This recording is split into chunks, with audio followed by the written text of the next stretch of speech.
Hablaremos de la barba en Rusia. Y en realidad hablaremos de los Raskolniki, que ya veremos quiénes eran, ¿no? Así que situémonos en Rusia a fines del siglo XVII, principios del XVIII, por más que los Raskolniki eran una secta que, según dicen algunos, empezó en el siglo XII. Se trata de una disputa entre el zar de Rusia y los patriarcas de la Iglesia Ortodoxa rusa.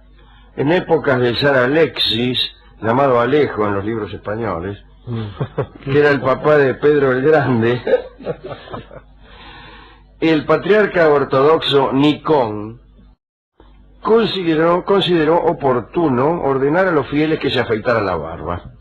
Un día se levantó mal el patriarca y les dijo: afeítense la barba. Escándalo general, desde luego, ya que la tradición de los rusos creyentes consideraba que afeitarse era un acto indigno del hombre. Pero además el patriarca Nikón ordenó que los fieles se persignaran con 3 dedos, cuando hasta esos tiempos se hacía con 2, para subrayar la doble naturaleza de Jesucristo. El asunto de la barba y el gesto de la persignación era un embate modernizador del patriarca Nikón para acercarse de algún modo a la iglesia romana. Y entonces se armó. Empezó a los gritos de un grupo de fieles tradicionalistas, que probablemente preexistían, que se llamaban Raskolniki, que acá dice que quiere decir viejos creyentes, y yo les juro que no, porque sospecho el ruso, y para mí viejos creyentes se dice staroviertsi. Starov o algo así quiere decir viejo. Así que nada de Raskolniki. No sé lo que querrá decir Raskolniki, pero en todo caso no creyentes viejos. De todos modos, se rebelaron contra Nikón estos viejos creyentes, los Raskolniki, y consideraban, o si usted quiere, los staroviertsi, y consideraban que era un verdadero sacrilegio cambiar cualquier detalle de la antigua liturgia rusa. Muchos Raskolniki prefirieron padecer el martirio antes de someterse a asignar la cruz con 3 dedos u otros horrores papistas que tenían que ver con la comunión, con las aleluyas que había que gritar al levantarse o algo por el estilo. Y cosas por el estilo, digo. Los Raskolniki dijeron que el zar y su imperio eran el anticristo y su dominio también. Bueno, el caso es que se alejaron de la vida del Estado y empezaron a mantener templos rebeldes donde se seguían las prácticas antiguas. Es decir, eran una especie de protestantes al revés. En vez de buscar la modificación de la iglesia tradicional, se resistían a cualquier novedad. Todo el mundo tenía allí, en esos templos, en esos lugares, unas barbas de Padre y Señor nuestro. Muchas veces, para huir de la policía, o de los peluqueros, sería mejor decir, los Raskolniki se arrojaban voluntariamente al fuego, porque consideraban que era preferible incendiarse y huir hacia un mundo mejor que caer en manos de los peluqueros del zar. La verdad es que en la mayoría de los casos la policía del zar les ahorraba ese gesto voluntario, ya que cuando los encanaban los quemaban. Y la persecución fue tal que los Raskolniki se iban preparando para el momento de la muerte, como después de todo hacemos en cualquier otro foro. Todos decían, y lo decían en el momento de prenderse fuego, para evitar ser afeitados, decían que ellos se quemaban en el fuego terrenal y los fieles al zar se verían abrazados con ese en el fuego eterno. Todo esto era un decir, ¿no? Porque mientras que el fuego era un fuego, un dicho es un dicho. Así que, bueno, después que se murió el zar Alexis, llamado Alejo en los libros españoles, los Raskolniki tomaron la dirección de todos los descontentos.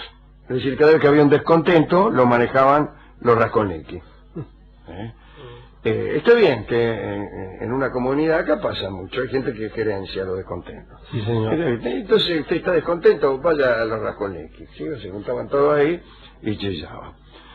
En tiempo de la regencia de Sofía, que era la hermanastra de Pedro el Grande, consiguieron los Raskolnikis unirse a los Streltsy, a la guardia, y entraron un día en el Kremlin portando la cruz y la figura de los santos. Los Raskolnikis estaban encabezados por un hombre llamado Nikita Pustovjat. Iba a decir Pustoviaj, pero me dijeron que pronunciarla ahí como J no va. Me he hecho experto en asuntos rusos en la última media hora. Así que este Nikita y estos hombres creían que eran tiempos particularmente débiles del zarismo y se metieron en el Kremlin con la cruz. Pero se equivocaron porque lo reventaron enseguida. Y el tal Pustovjat y el cabecilla de los Streltsy, el príncipe Jovansky, fueron ajusticiados ahí mismo en la plaza del Kremlin para no andar haciendo viaje de gusto. Pedro el Grande comenzó a gobernar a los 17 años. El problema con los Raskolnikis parecía haberse tranquilizado. Por un tiempo, el zar no hizo intentos de modelar la liturgia de la iglesia ortodoxa, ni cambiar el pan de la comunión por factura.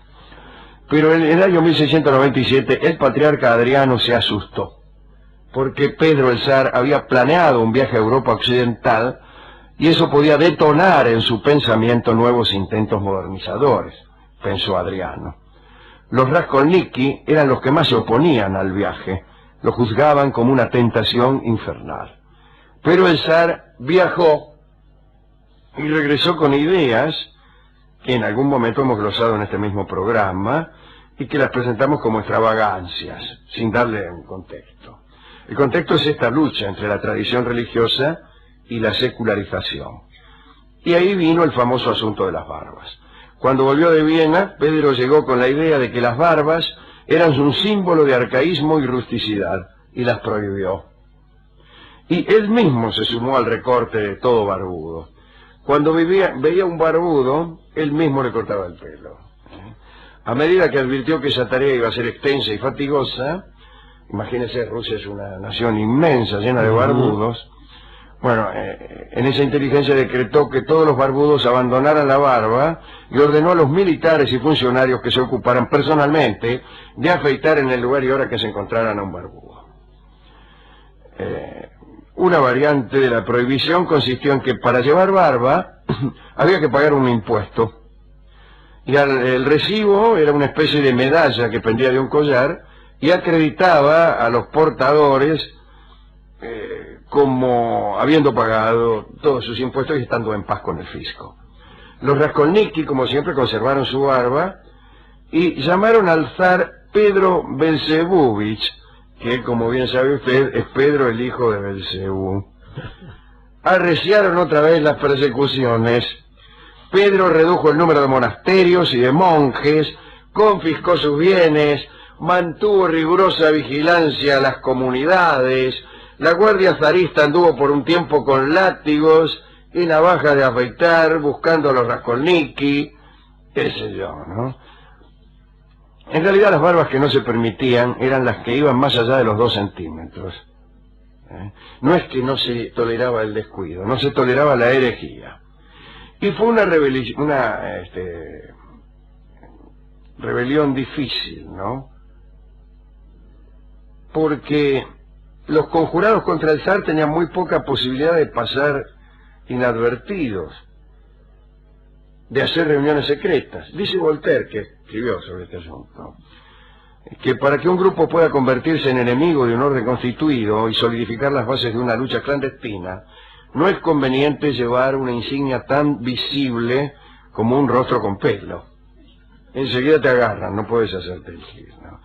Además empezaron a dividirse los Raskolnikis.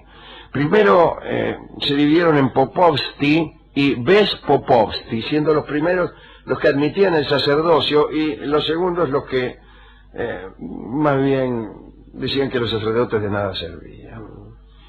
Después ejercieron la clandestinidad, insisto, de un modo ineficaz, pero en todo caso andaban por el barrio Rogovsky, que es un barrio de Moscú, y allí establecieron un cementerio, un templo, y ahí desde luego todos andaban con la barba larga. Larga como la disputa, ya que los Raskolnikov vivieron como pudieron durante muchas décadas, siempre escapando de la guardia zarista.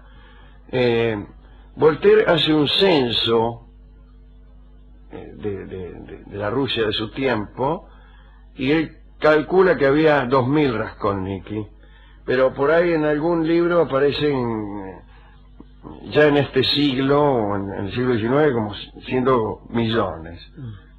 No sabemos. El zar Nicolás I terminó por destruirlos con decretos que acompañaron la represión. Fueron declarados civilmente incapaces, les impidieron ejercer el comercio y casarse, todo por barbudos. Si lo hacían, es decir, si se casaban y eran descubiertos, el matrimonio se anulaba y se procedía a una separación geográfica del hombre y la mujer. Deportaban a algunos, los mandaban a otro lugar, cosa que es una ingeniería que en Rusia siempre tuvo, siempre tentó a muchos, ¿no? Esa ingeniería social, sí. El principal de cuyos exponentes es nuestro amigo Pepe Stalin. Sí. Los hijos de los disidentes eran bautizados compulsivamente por sacerdotes ortodoxos adscritos a las innovaciones del zar. Digamos que el éxodo de los Raskolnikov fue enorme e inevitable. Fueron a Grecia, Bulgaria, Armenia. Ya en tiempos de Alejandro III, a fines del XIX, empezó a mermar la persecución, ¿no? Es una historia interesante. Y también es interesante que durante todo ese tiempo siguió la división entre los Raskolnikov y alcanzaron a formarse algunos grupos muy interesantes. Por ejemplo, los Pomortsi, que son Raskolnikov muy devotos vecinos al mar. Parece que la vecindad del mar acrecentaba su devoción. Los Feodotsi, que más bien les daba por hacer obras buenas y fundar hospitales. Los Bezbrajniki, sin matrimonio, amantes libres, descreían del matrimonio, ¿no? Los Sianiki, que acostumbraban a recorrer una parte, eran un poco peripatéticos. Los Molchalniki, que eran mudos, o elegían no hablar, hacían voto de silencio. Los Niemoliaki, que elegían no rezar, porque decían que era perfectamente inútil rezarle a Dios, ya que por la misma razón por la cual los musulmanes descreen del milagro. Dios ya eligió el mejor de los mundos posibles, o el mundo tal como debe ser. ¿A qué andar jorobándole competiciones? Bien. Los Pliasuni son los que bailan, ya les daba por bailar. Los Samobogi se llaman autodioses. Creen que cada uno es el dios de... Bueno, en fin, ya se ve que hay para todo, ¿no? Y finalmente hay unos computadores que se llaman Sislenike, que no sé por qué llaman computadores, probablemente no por andar con la Commodore abajo el brazo. Y algunos son tan minuciosos que han cambiado el domingo por el miércoles, sin que se vea cuál es la ventaja. Es decir, no hay nada en un día que nos diga que es domingo o que es miércoles, salvo la decisión al respecto. Pero eso sí, quien cambia un domingo por un miércoles cambia todo. Cambia el pasado y cambia el futuro. Así que los domingos que han sido ya no serán domingos, serán miércoles. Y esto es todo lo que tenía que decir sobre los Raskolnikov. Y por suerte hoy en Rusia usted puede ser, si quiere, barbudo. Ajá. Está bien, no me van a quemar por eso. No, en todo caso se quemaría usted voluntariamente diciendo al grito de: es preferible arder en este fuego que en el fuego del infierno que esperan a los afeitados, que espera a los afeitados. Ajá, sí. ¿Qué dice el psicoanálisis acerca de la barba? Me imagino que tendrá algo que decir, toda vez que casi todos los psicoanalistas son Raskolnikov. Claro, es la traducción rusa de freudiano. Algo así. Algo así. Estaba pensando, Alejandro, digo, esto que decía Voltaire, ¿no? Esa cuestión tan notoria que marcaba la barba. Acá usted sabe que en esto de ser más o menos aceptado por una cultura, los Bhaktivedanta, recuerda usted, los conocidos como los Hare Krishnas, sí. En una época eran todos rapados, ¿sí? Sí. Y después generaban como mucho impacto, y ahora usted los va a ver con pelo muy corto, pero ya no están Nunca vi, yo rapados. no los voy a ver. No, sí, porque lo va a reconocer por las túnicas, Nunca vi yo. o porque van con... Hace mucho que no veo uno. ¿Siguen? ¿Qué venden? Le van a vender algunos libros, probablemente, algunos saumerios, lo van a invitar a comer gratis a sus comedores de comida vegetariana, donde usted puede participar de algunos mantras y algunas ceremonias. Después pensaba, qué difícil que se hace en los temas de religión, no confundir a los símbolos con la cosa, ¿no? O sea, digo, y qué peligroso que es esto, digamos, quien, no sé, pise una cruz o maldiga a tal cosa, tal otro, no quiere usar esto o aquello, qué cercano que está uno, fíjese en un tema como este, tan Sí, sensible, la religión está hecha, a lo irracional, ¿no? No, bueno, pero está bien. Por eso digo... Por eso es una religión y no una ciencia. Es lo mismo que la poesía. Usted no puede prescindir del símbolo en la poesía, ni puede prescindir del símbolo en la religión. Sí, en la ciencia. La ciencia debe, ¿no? Claro. Pero está bien que sea así. Sí, digo, lo que lo hace es muy sensible a ciertas, sí, bueno, claro, pero para eso ciertas posturas limítrofes, ¿no? Es una religión. Tampoco, nosotros somos un poco malos con los religiosos y le exigimos que estudien ingeniería. Bueno, eso es otra cosa. Bueno, y voy a dedicar esto, Alejandro, si usted me permite, a los que son barbudos por opción. En aquel momento. Barbudos por opción es el nombre de una novela estupenda. Los barbudos por opción, digamos, ni por ningún tipo de cuestión obligatoria, ni para llevarla ni para no llevarla. Digamos, que llevan que tienen ese poder de decisión, nada más que eso, que no los echen al fuego ni que los obliguen a tenerla. Así nomás. Por el libre albedrío, va. Bueno, mire, tenemos aquí, no encontramos, la verdad, tango sobre los Raskolnikov, no había. No, y curiosamente tampoco tango sobre barbudos, porque la época central de nuestro tango es una época de afeitadas perfectas. Claro, ¿no? A lo sumo bigotito. Sí, es cierto. Así que barbudos no hay en la historia del tango. Entonces tuvimos que ir a una leve polémica sobre la comunión, y quien habla de la comunión habla del pan, evidentemente. Así que hemos resuelto oír el bellísimo tango que se llama Pan, bello y extraño tango que canta Carlos Gardel también, de una forma nada convencional. Vamos a escucharlo con atención. Se llama Pan, es un tango del Son Pereira, el mismo autor de Madame Yvonne, por ejemplo. Adelante.